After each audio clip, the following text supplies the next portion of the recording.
Ladies and gentlemen, we started the inaugural Convince Me Madness tournament with 16 teams, 16 schools to find out who was going to be the best all-around athletic program in all of college sports. We started with 16. We're down to 2. Who will be victorious? Will it be the 2-seeded UCLA Bruins, the pride of LA, coming off the Battle of LA in the semifinals? Or will it be the mighty Florida Gators, the number 1 seed in our tournament, 1 and 2, avoided the upsets. They made it to the finals. Who will come out victorious? It's the finals. It's Convince Me Madness, and it starts right now.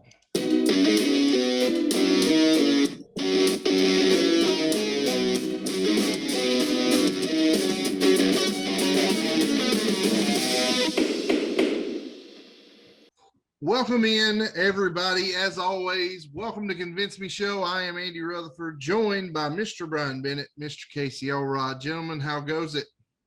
It is good. And I want to tell you both, either I'm judging this tonight, and people will figure this out in a minute.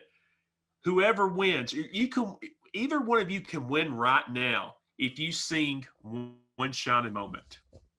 Any takers?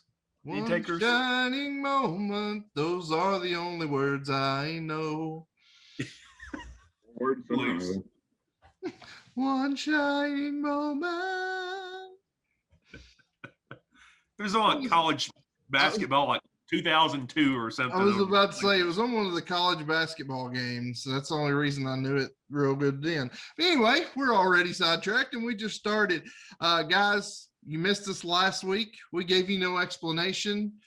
I'd like to say that was intentional. Wasn't completely intentional, but you know what? This week, we're giving it back. We're giving you 2 episodes this week.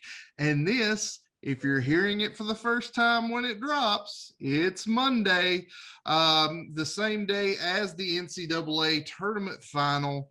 Gonzaga and Baylor will play tonight. If you're listening to this on drop day, the finals of that tournament will be decided, and the finals of this tournament will be decided right here. We started this a few weeks ago with 16 schools. We've narrowed it down to 2.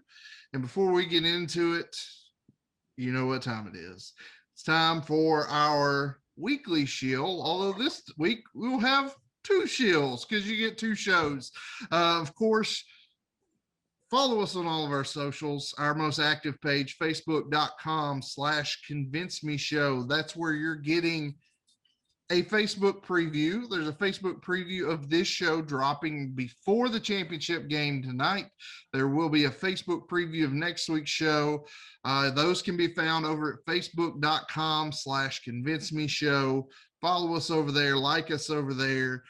You will get the previews to these shows, and in all likelihood, that's this feature that won't be around very much longer. So make sure you're taking advantage of it.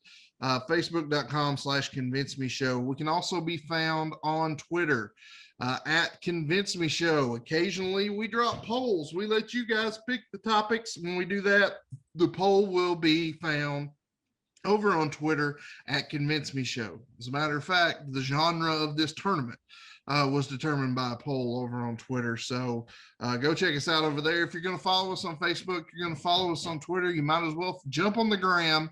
Follow us over there. We're on Instagram, Convince Me Show over on Instagram. Nothing overly special there. No polls, no previews, but really cool graphics made by Mr. Bennett that you're going to find over there. Make sure you're giving us a follow there. And of course, our YouTube page, where you're going to get every episode in its entirety in video format over on YouTube, tinyurl.com/Convince Me Show. The videos drop the same day, most of the time, the same time as the podcast. So make sure you're following us over there so you can stare at our ugly mugs. And of course, this is a podcast, so it drops every week, most of the time on Wednesdays. Like I said, this week you're getting 2 episodes. This one should be dropping on a Monday, barring any technical difficulties. But most of the time, They're on Wednesdays, wherever you listen to your favorite podcasts. If we're not there, let us know. We'll do what we can to get there. So, gentlemen, we started with 16 teams. It's down to UCLA. It's down to Florida. Bennett has valiantly argued on behalf of the Bruins this entire tournament. I have valiantly argued on behalf of the Gators this entire tournament. All of Mr. Elrod's teams failed to make the finals, and due to that, he gets to be our moderator here, and he gets to kind of drive the ship here in our championship, but he still has a vote. Myself and Mr. Bennett still have a vote. This won't just be Elrod's pick. It will be, like this whole tournament has been, best 2 of 3. But Elrod, are you ready to be our leader as we get through this championship argument? I am pumped for this. I promise to be impartial tonight. Wink, wink. Promise. I don't believe you. You don't believe me, huh? Well, here's what we're going to do. We're going to start off. You want to do subtopics? Is that how you want to do this right now, or do you want to have like an opening? How do you want to do it? Well, I sent you a format that says opening argument that's going to be a summation of what our arguments are going to be before we get into the subtopics. All right. As you can see from the format that I sent. There we go. So the lower seed, I will give the lower seed the first chance to make their case, which is the Bruins of UCLA. So Bennett, tell me, why are the Bruins the pick here over the Gators? Okay, so UCLA, we all know, stands for University of California, Los Angeles, but it could really also stand for University of Champions, Legends, and Accolades, because the Brewers are no strangers to success at the highest level, and they really have the numbers here to back it up. Let's look at some numbers. 767, that's the number of times the Bruins have competed in a NCAA tournament across the board of 25 sports. Very impressive. The number 100, as in 100 NCAA championships. UCLA became the very first school in the nation to reach 100 championships. They did that back in 2007. 119, that's the number of NCAA championships to date. They picked up another championship last week, as a matter of fact. That 119 is good for second most all time, only behind Stanford. And the last number I'm going to give you is 2, and that's the number of schools we have left in our inaugural Convince Me Madness tournament. And tonight we're going to crown a winner, and I will convince you that it's UCLA Bruins, baby. Short and sweet. I like it. All right, Rhett. Why is who would have thought that Rhett would be in the finals with Florida? Just seems like fate, or maybe not fate. So why is it? You do the impossible. Convince me that I should pick Florida tonight. Well, I'm representing UF, which everybody knows stands for University of Florida, but it could also be known as first, because that's what Florida is in our bracket, and that's what Florida is as a whole athletic program. All the points I'm going to make tonight, I've already made through this entire tournament, but what I have argued thus far and what I will continue to argue tonight will prove that while UCLA has a storied history, is one of the most storied athletic programs in the country, it does not compete. Well, it competes, but it does not top the Florida Gators. Florida is one of only 4 schools in the entire country, when you look at the big 3 money drawing sports of football, men's basketball, and baseball, to have a national championship in every one of those. As a matter of fact, of the 21 teams that the University of Florida has in their sports program, 14 of those 21 teams are national champions, most of them multiple times. So they dominate there, they dominate across the board.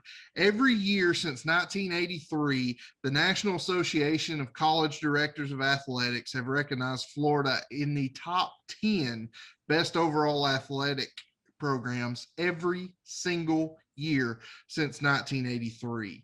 They're one of only two schools that has won both a men's and a women's Capital One Cup, which we're going to really dive into the Capital One Cup here in this episode. But numerous pro athletes have come out of Florida, numerous championships, the NFL, the MLB, the NBA, and 180 Gators have gone on to the Olympics and have brought home 126 medals, nearly half of those, 60 being gold.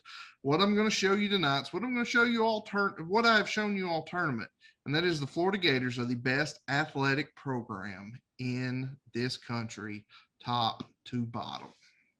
So before we get in to the Capital One subtopics and then everything else, if you're watching this on Facebook before the game, guess what? This isn't your normal Facebook preview. If you're watching this, the full episode's already out. Just jump off of here, jump over to YouTube, jump over to the podcast, finish the show, enjoy the championship game tonight. We hope you will become accustomed to listening to the podcast or watching us on YouTube. If you're on the podcast, you're on YouTube, then we will be right back. And we are back, Mr. Elrod. Championship argument. You're driving the ship. Where are we going first? Let's hope this ship doesn't get crashed, which is likely to happen. But we're going to talk about the Capital One sports primarily tonight.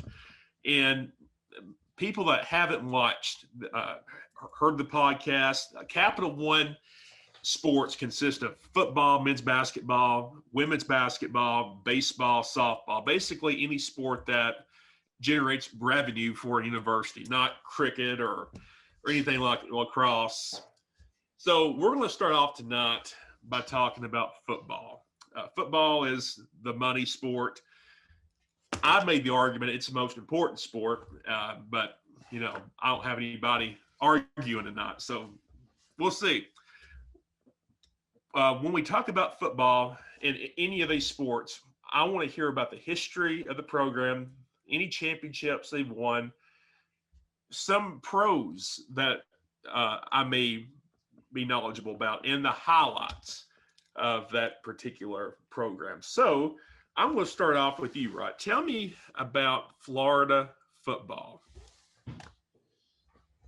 Well, Florida football has been what you have referred to in previous episodes as new money, but new money from the last 30 years, with a little bit of a dip in there with certain head coaches. But for the most part, in the last 30 years, one of the most successful football programs in the country. Even before the last 30 years, 1969, they had their first Heisman winner, a man who would go on to, at that point, was legendary in Florida lore anyway, one Mr. Steve Spurrier. And then there's kind of a dip off in the football program.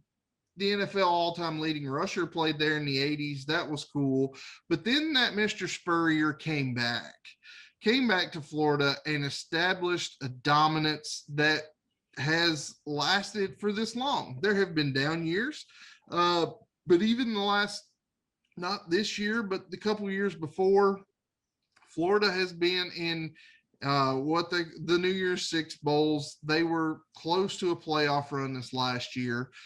They're very much relevant right now, but in that history, they have 3 national championships, 1996 under Steve Spurrier. And then, of course, they have one in 2006 and 2008 under Urban Meyer, 2 of the greatest, most legendary coaches to ever coach college football. Both kind of had their biggest moments at Florida. 3 national championships, 3 Heisman winners. Probably should be 5 by now, but that's a different story there. Steve Spurrier, Danny Warfel, Tim Tebow. Tebow should have had another one. Grossman should have had one in 2002. Some could argue if Kyle Trask hadn't fell apart the last couple games this year, he would have had one this year.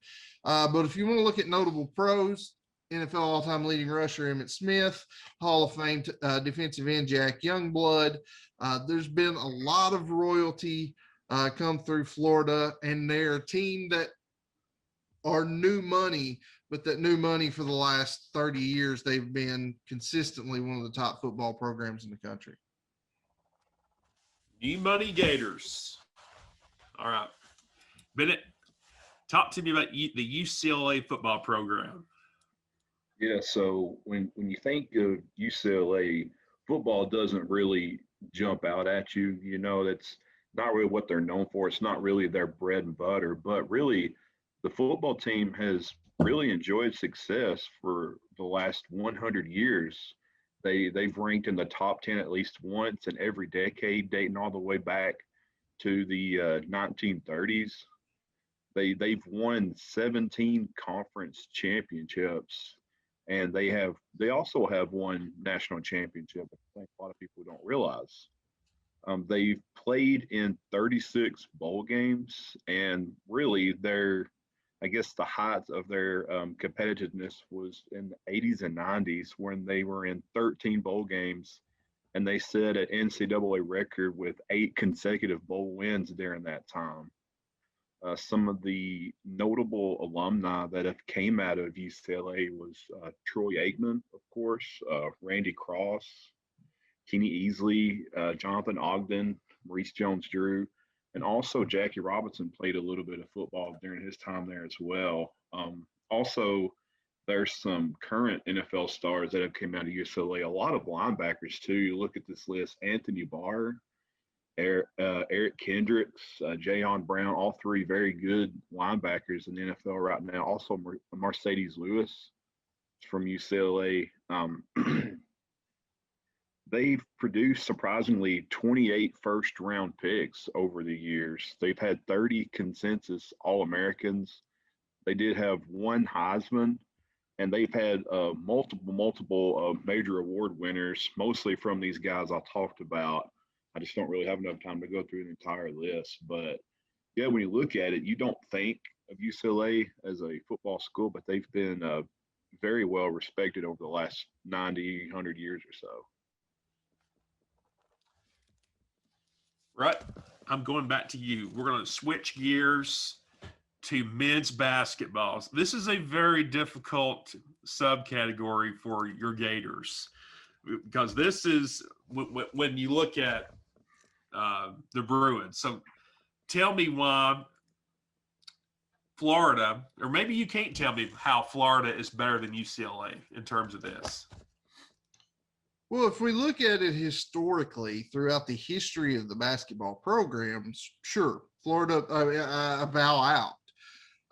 But if we take, the wooden years out of it, and we move to the last our lifetime, Florida has been quite good. Florida basketball program was nothing until the 80s. They never made the NCAA tournament until 1987.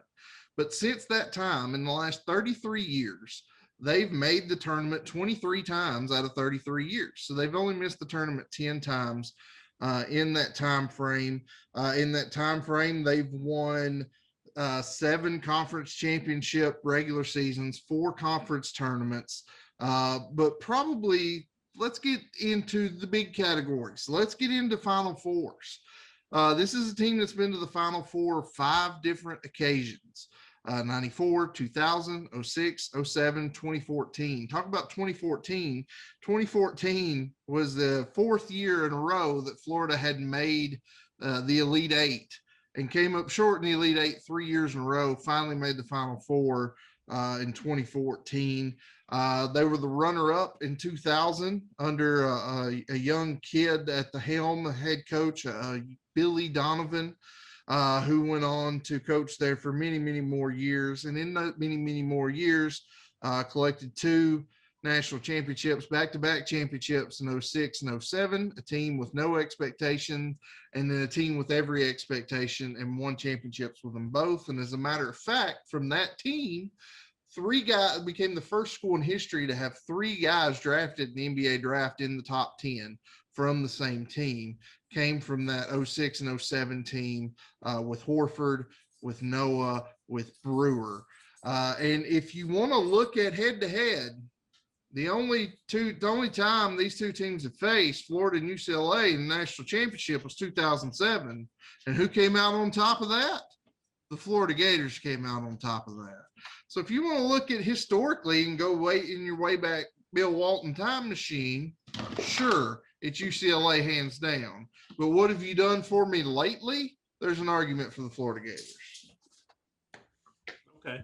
Well, Gators have not won a title since Corey Brewer, so I'll leave it at that. Bennett, your category right here could probably take 4 or 5 podcasts, just this one subcategory. So tell me about the legendary UCLA men's basketball program. Yeah, now we're getting a little bit more into UCLA's bread and butter here. Really, the only way to really describe the men's basketball team would be elite. We just saw, just last night, them go toe-to-toe with big bad Gonzaga, took them into overtime, which they shouldn't have went to overtime, but that's for another day, and then go toe-to-toe with them in overtime, and it took a lucky near half-court shot from Gonzaga that kind of threw up a prayer that went in. If not, you've got UCLA going into the championship game. They became the first school with a top winner in both football and basketball when Gary Beeman won the Heisman and Lou Alcindor, who we also know as Kareem Abdul-Jabbar, won the Player of the Year in '68. The UCLA men's basketball team have set numerous records. I'm going to go through this list, and every single one of these is a record. 11 NCAA titles, 10 of them in 12 years, 10 consecutive Final Four appearances, 25 Final Four wins, a 38-game NCAA tournament winning streak, 134 weeks ranked at number 1, 54 consecutive winning seasons, an 88-game winning streak that started in '71 and didn't get snapped until '74, and then, of course, 4 undefeated seasons. When you look at some of the talent that UCLA has produced, you get the likes of Reggie Miller, Russell Westbrook, Bill Walton, and, of course, Kareem Abdul-Jabbar. They've had 47 NCAA tournament bids, 38 All-Americans, 119 first-team All-Conference winners or leaders, 8 NBA MVP winners, 36 first-round picks, 8 Olympians, and 31 McDonald's All-Americans. And if you want to look ahead to the NBA, they've had 9 Hall of Famers in the NBA as well. So that's about as condensed as I can explain it. Like you said, I could go on for a while, but that's just kind of scraping the iceberg there for their men's basketball team. But they're pretty good. A little bit off topic, but I'm going to ask – this is going to be one of my questions later, but I'll go ahead and ask it now. If both of these jobs came open tomorrow, which one is a better job right now?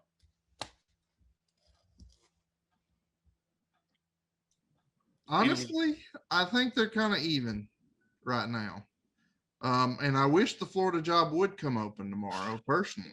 Actually, I'd say the UCLA job's a little bit better right now, just because of the last couple of years under the Florida job, under its current leadership.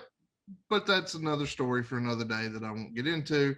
I'd say UCLA's a better job slightly right now coming off the Final Four. I assume you think the UCLA job's better, Bennett. I mean, I think so. Just, of course, they've got the history to back it up, but looking ahead to today's time, we seen what they did in the tournament this year. I think, that they could easily, build off of that and kind of start their own little, what do you want to call it, like a franchise now. Yeah. Moving forward, I think they've got some really good talent, as we saw.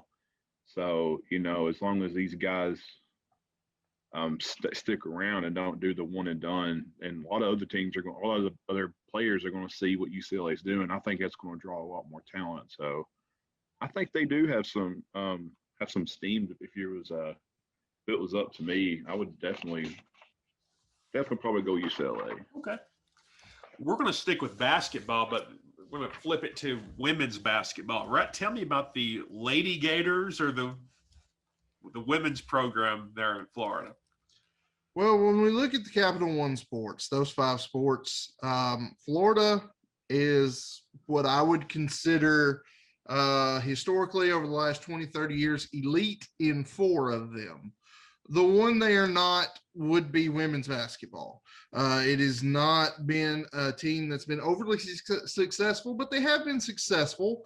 They have made the NCAA tournament 15 times since 1993, including 2 Sweet 16s and an Elite 8 showing. They've been a good basketball team. They have not reached a level of great when it comes to basketball team.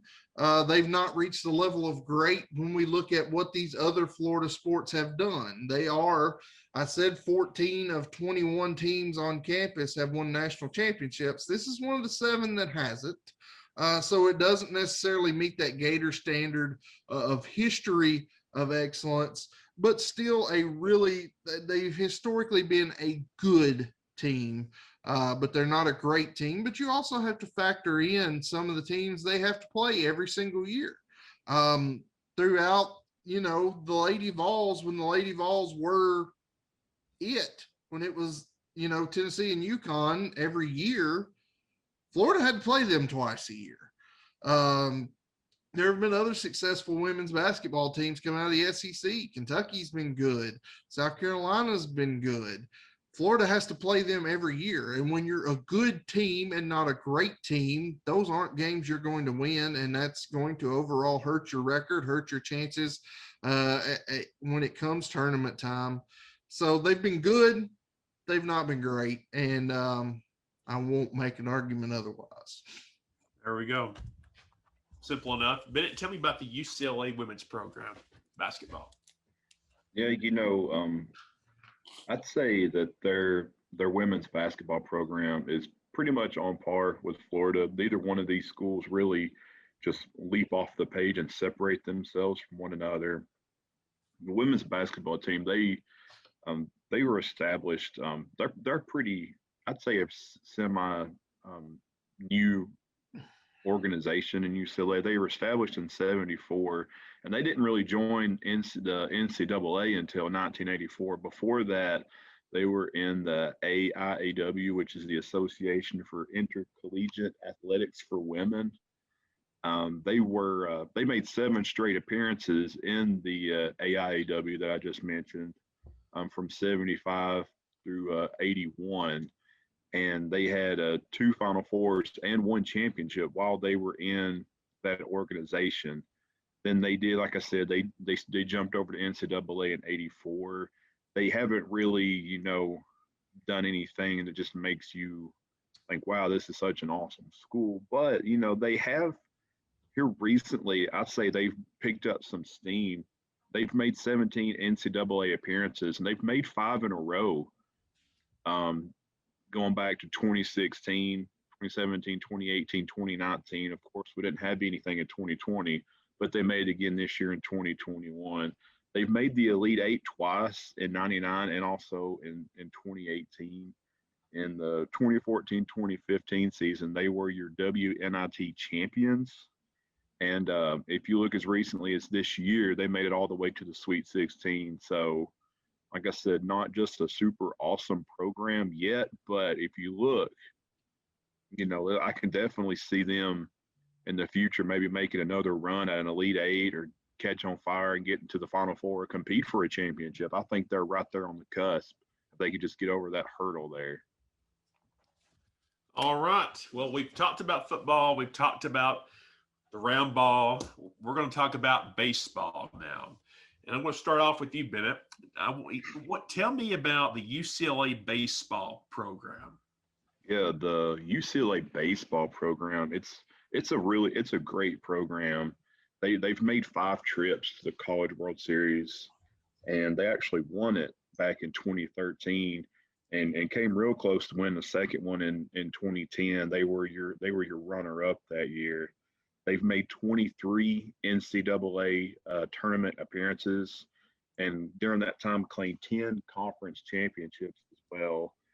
they've had 72 Bruins that have made it all the way to the big leagues. Some of the more notable names, of course, Chase Utley, Troy Gloss, Garrett Cole, Eric Karros, Jeff Conine, and of course Jackie Robinson. They've had as also 9 players from UCLA that have represented the USA's national team over the years. So when you look, they've made some College World Series runs. They have won championship. So it's a pretty decent school. Nothing huge, not like the basketball, but very respectful. And they've had some really huge names come out of the program. So all in all, a pretty solid program. All right. Right. Tell me about the Gator baseball program. Finally, we get to go back to something I can talk about where the Florida Gators are elite, and they are elite when it comes to college baseball. In their history, they have been to the NCAA tournament 35 times. They've got 15 SEC championships, 7 conference tournament championships. But let's talk about, we can talk about making the tournament. That's cool. They've done it 35 times. What do you do when you get to that tournament? And Florida has always, especially under the current regime, been effective at getting to the College World Series. They've been there 12 times, including 7 of those since 2010 under current manager Kevin O'Sullivan, who, if you look at college baseball the last few years, there are 2 dominant programs, and they're both not only in the same conference, they're in the same division of the same conference, and that's Florida and Vanderbilt. And fun fact, those 2 coaches, 2 of the most respected coaches in all of college baseball, Kevin O'Sullivan and brain fart, Vanderbilt head coach. Oh my goodness, I can't. I should edit this out, but it's wasting my time. But you're not. Tim Corbin were both on the same staff at Clemson in the 90s, oddly enough. Anyway, that wasted enough of my time. But since Kevin O'Sullivan is in his 14th season there, since he's been there, 7 of those 12 College World Series appearances have been under him. He's gone to, and the Gators have gone to the championship series 3 times. The first 2 times they came up short. In 2005, they came up short. Can you imagine if they had won that? They would have won college baseball, college football, and college basketball all within a calendar year, but they came up short against Texas. 2011, they came up short, but 2017, they finally win. They've had 201 players drafted into Major League Baseball, probably most notably, and still in the league now, your Rookie of the Year a few years ago, rookie home run record holder, Pistol Pete Alonso for the New York Mets, who are starting their season finally today as this podcast drops. But yeah, Florida baseball is elite. All right, we're going to stick with baseball, now softball. Right, tell me about the Florida softball program. Florida Gators softball, also an elite program.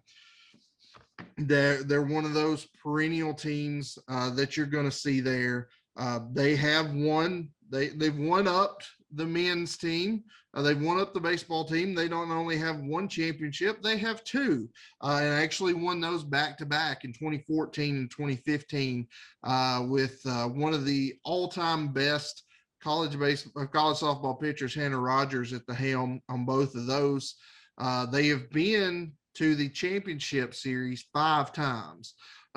They lost that championship series in 2009, 2011, and 2017. But as much as Kevin O'Sullivan is a history and a legacy there for Florida baseball, Tim Walton is to Florida softball. He's been there 15 years. All of their success has been in that time. Since he got there, they've been, since 2008, they've been to the College World Series 10 times.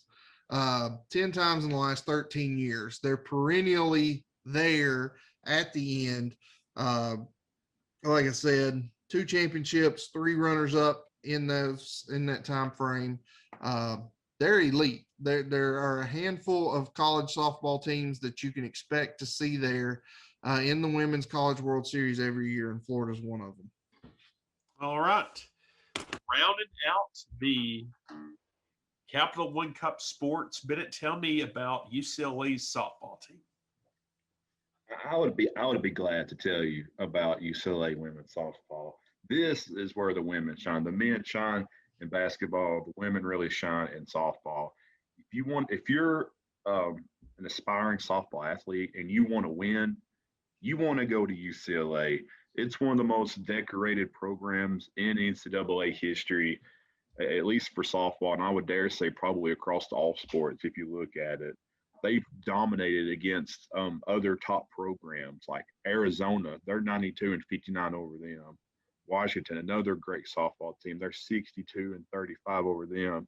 And Bama, that's a good softball team. They're 9-0 over them.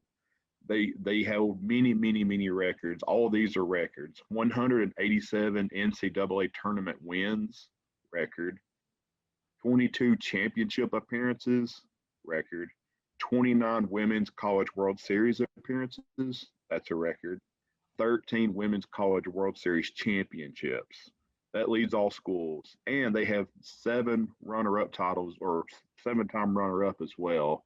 So you could be looking at 20 championships, just 7 of those that came up short. They have 12 NCAA championships, which is a record. And they are your reigning champions from 2019 as well. So when you look at it, I mean, all they really do is win championships and set records. It's pretty cut and dry. They're the best of the best in softball, in my opinion. Uh-oh. All right. I did not know all that. I do now. So we've talked about the Capital One sports. Now we're going to shift to the sports that don't always get the recognition. So I'll go to you, right, with Florida. Tell me about all I'm not going to pigeonhole it and make you talk about one specific sport, but tell me or highlight some other sports that Florida has been successful in.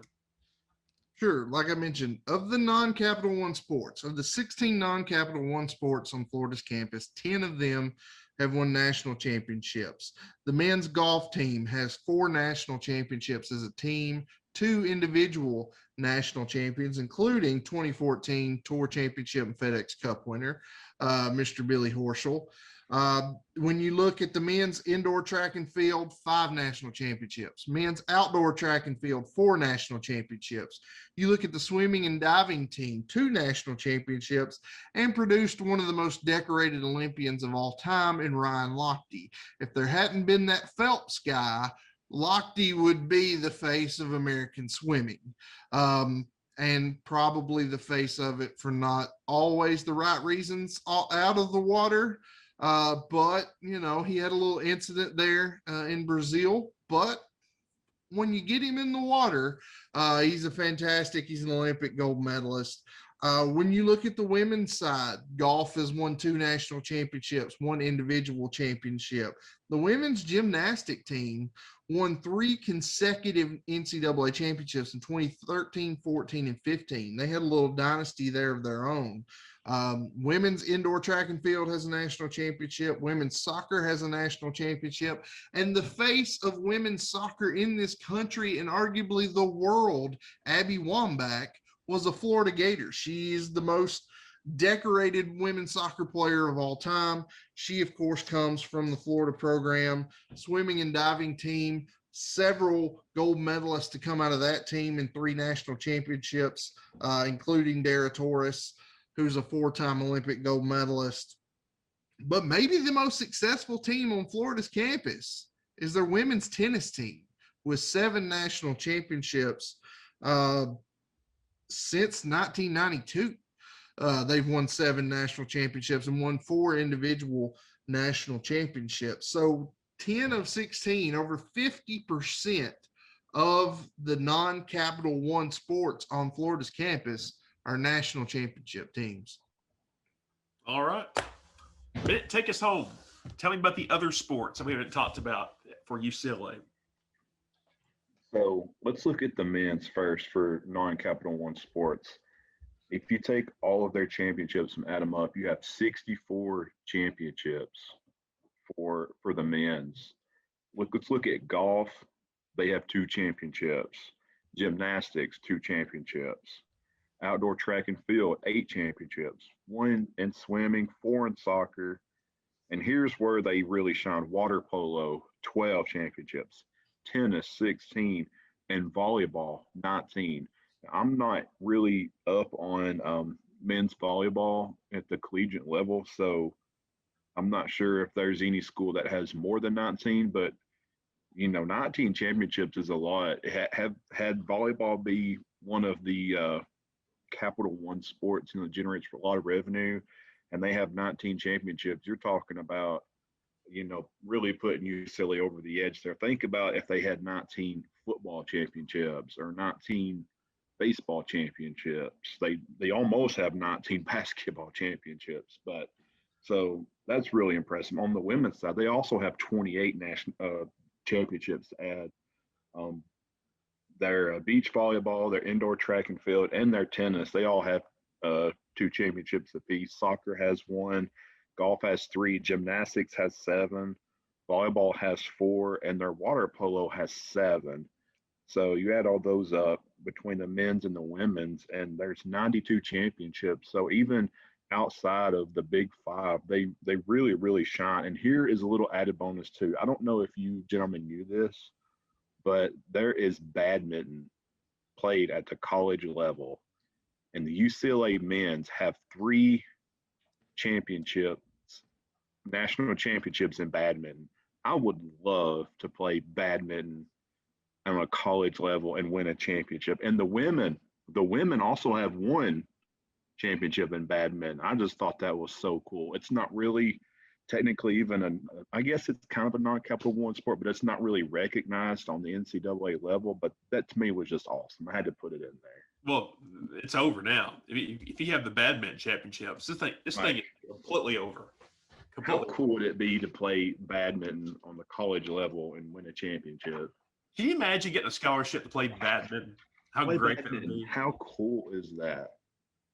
Pretty cool. I don't have any questions for either one of you tonight, so we're going to go straight to the closing arguments, and we'll start off with you, Bennett. We've had this marathon topic that we've covered for 3 shows. Tell me why UCLA should be given the championship tonight. Well, across the board, they've really won a championship in one way or the other in every sport in the Big 5. Football has won. Men's basketball has 11. Women's basketball, they have the NIT win, and they also had the one when they were in the AIAW league. Baseball, they have the 1 College World Series win, and softball has 13 College World Series wins and 12 NCAA championships. Then you factor in another 64 NCAA championships for the men and the non-Capital One that we just talked about, and the 28 for women. You get a total of 119 NCAA championships, which is second most all-time, only to Stanford. They were the first school in the nation to reach 100 championships, like I talked about in my opening statement. They've competed in 767 NCAA tournaments across 25 varsity sports. In addition to the 119 NCAA championships they have, UCLA also has 273 NCAA Division I individual championships, not teams, but individuals. They've produced some of the biggest names in sports: Troy Aikman, Kareem Abdul-Jabbar, Bill Walton, Jackie Robinson, and also Jackie Joyner-Kersee.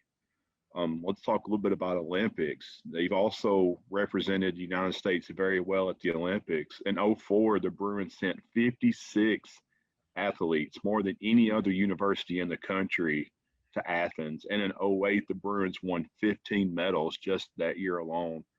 They have a total of 126 gold medals, 65 silver, and 60 bronze. So when you look at it, really a case could be made for either one of these schools. There's a good reason while they're in both of these teams made it to the final two. But to me, you have to look at the most success, and the most success equals championships. And UCLA has 119 of them. So it's, when you look at that, it's certainly hard to go against the records, the championships, and the achievements that UCLA has accomplished. So to me, you should definitely give the old Bruins a consideration. All right. You have the final say in our tournament. Well, I have the final say. Florida wins. Overruled. Why is it Florida and not UCLA? Here's the thing. Both these programs deserve to be here in this championship. Both historically fantastic athletic programs. Had the seeding not been messed up, this would have been Florida and Stanford, Mr. Elrod. It would not have been Florida and UCLA. If our seeding wasn't kind of screwy, Florida would still be here, UCLA would not. But that's just me throwing that out there. And Mr. Elrod, you have claimed throughout this tournament that Florida is new money. New money. But we're in the sports world here. It's a what have you done for me lately concept. So let's break down the Capital One sports. Let's look at football. Right now, who's the better football program, Florida or UCLA? It's Florida. Historically, it's still Florida, especially over the last 30 years. Let's look at men's basketball. Historically, sure, UCLA. UCLA beats anybody in this argument. Even Kentucky, even Duke. Historically, UCLA wins. But let's look at right now. Yes, UCLA is coming off a Final Four, and that's fantastic. But they were one of the last four in this year's tournament. If you're looking strictly at seeding, they were 11 seed, one of the last four in. Florida was a 7 seed with a terrible head coach that got bounced by a 15 seed. But pre-tournament, it would have been argued Florida was in the better shape. Women's basketball, both teams good, neither great. If you're a top-level women's basketball player, you're probably not going to either of these schools, so we'll just throw that one right on out. Also, in men's basketball, these two teams have played each other 4 times historically. Florida's 4-0. I just want to throw that out there, too. Baseball, right now, UCLA's ranked a little bit higher in the current rankings, but UCLA just lost this weekend series to a non-ranked team. Florida just beat the number 3 ranked Ole Miss. When the new rankings come out, by the time this episode drops, that might change roles. Over the last few years, Florida's a better team. Softball, both these teams are elite. If you're a top softball player, you're going to go either one of these teams and make a College World Series. Historically, I'll give UCLA the slight edge, but over the last 10 years, I do think it's still Florida. Currently, they're both top 5 teams. But you want to say new money in a what have you done for me now lately world, it's Florida. In a what have you done in the last 20 years, it's Florida. In a what have you done in the last 30 years, it's Florida. What have you done in the last 100 years? Maybe it's UCLA. But you want to talk new money, what have you done for me lately? It's Florida. Oh, talk about somebody coming out guns blazing. I was not expecting that. Not expecting that attack on the host. Well, here's what I'm going to say. The arguments have been presented. Let's go with the 2 obvious votes first. Even if Bennett produced a flawless argument and I came in here and pooped in the bed and gave the worst argument, my loyalties and my heart will never let me vote against Florida. So we'll just go ahead and throw my vote in. My vote's for Florida. I'm pretty sure I know where your vote's going, Elrod, but let me hear it. You want Bennett to go last? I want to hear Bennett now because I think Bennett may go turncoat here. I think he may go Florida. I'm seeing him smile down there. Are you gonna pull the heel move? Much like last week, I do want to remind Bennett before he makes his choice, his rankings for this tournament when we entered them. If I look at it real quick here, football, I say Florida. Baseball, they're pretty close. If you want to give the edge to Florida, you could, but they're close. Basketball, like we said, on both. What we got? No, a women's basketball. Men's basketball, I'm definitely going UCLA. Women's basketball, both. And then softball, both of them are very good. I'm going to give it to UCLA just for all the records that they have and the championships that they have. So then it comes down to me to the non-Capital One stuff, and UCLA has a ton of those as well. Even the badminton, you got to consider that too. So when you add it all up, yeah, if you want to go, it depends on how you want to go. If you want to go the new money, the one that's enjoyed a little bit more success over the big five sports, is probably Florida for sure. If you want to look at a historical value and you want to go with championships, they have 119, second most only Stanford, and which Stanford broadened their lead a little bit. They got their 127th just tonight. But in the spirit of competition, I'm going to go UCLA here. There we go. Just for the championships. 119. I didn't realize they had that many. I'm going historical here instead of the new money that we've covered. All right. So this comes down to me, right? That we all can agree on that. Here is how I scored tonight's bout. I've got it 3-2 to 1. One of these schools has 3 victories. The other has 2, and there's 1 tie. Football, as bad as I hate to see it, it's Florida on football. The UCLA has done a little bit historically, but they've never been a power. There was a time where you had Florida, Alabama. I mean, Florida has to be the football victory here. Men's basketball has got to be UCLA. They've got all the wooden championships, but they had a national championship in the 90s. They could have had one this year, but that didn't work out. Women's basketball, I give the edge to UCLA just by a hair. I mean, it could be a wash, but UCLA historically is a little bit better program than Florida. Baseball has got to be the Gators. Got to be the Gators with baseball, especially the recent history. Softball, this is tough. Florida and UCLA are on equal footing on softball. But if you look at historically, it's the Bruins.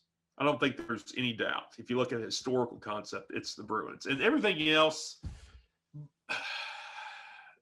I would put the other category as a wash. Each of these programs have tons of national championships. So, I could have just screwed Florida out of the gate, but I actually put some thought into this right here. So the victor tonight, 3-2 to 1, is the UCLA Bruins. And they are singing One Shining Moment down the street right now in Los Angeles. I just want you to know we have documentation that you said if somebody sang One Shining Moment, they automatically win. And I sang One Shining Moment, every word I knew of it. All 3 words I knew of it, I sang. You can't just sing the title. That's all I know. I That's gave you all I knows. had. I gave you all I had.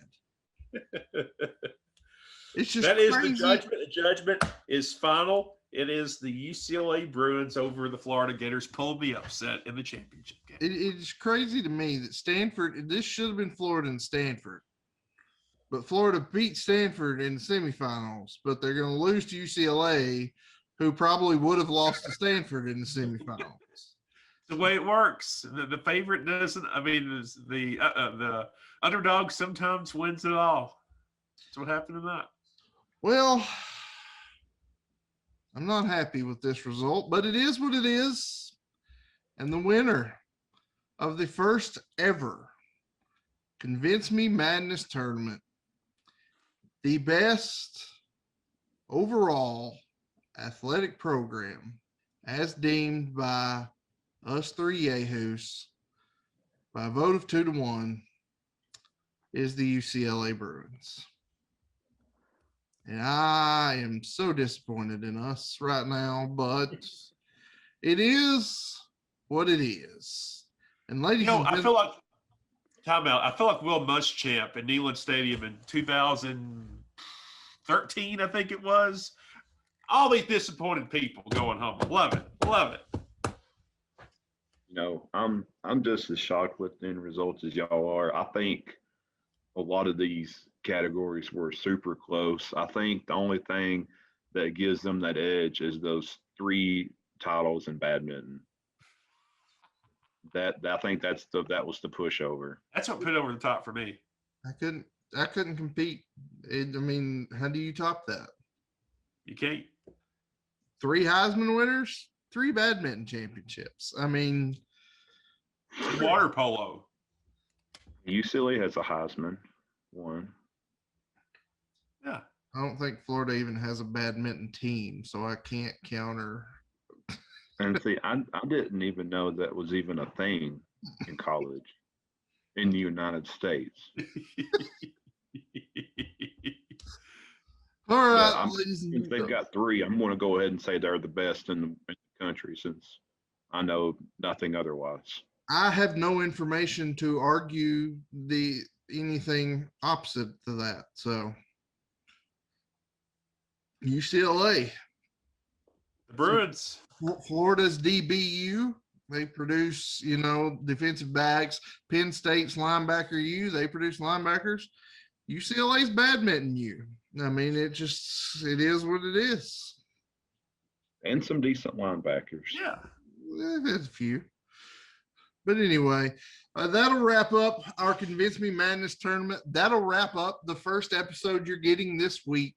You will be getting 2 episodes this week, barring unforeseen circumstances. The other episode dropping this week will be episode 49. These 2 gentlemen will be drafting a concert lineup to see who can come together with the best concert lineup. Looking forward to that. And of course, next week, barring Bennett's wife does not go into labor, it will be a historic show. It will be episode 50 and our 1-year anniversary. And we will be having a debate over something we've had little mini debates about several times throughout our first year of the show. You want to know what that topic is? You're going to have to tune in to the next episode this week. And episode 49 will tell you what episode 50 is going to be, but it's something a couple of you have probably been clamoring for if you've listened to the show from the beginning. There have been little spats. There have been little mini arguments. We're making a full show out of it for episode 50 and our 1-year anniversary. You're not going to want to miss it. But before then, episode 49 dropping later this week in our usual time slot of Wednesday, hopefully. We hope you enjoyed this Convince Me Madness tournament. We hope you'll stick with us through episode 49, episode 50, and beyond. For Mr. Bennett, for Mr. Elrod, I am Andy Rutherford. And until just a couple days from now, peace.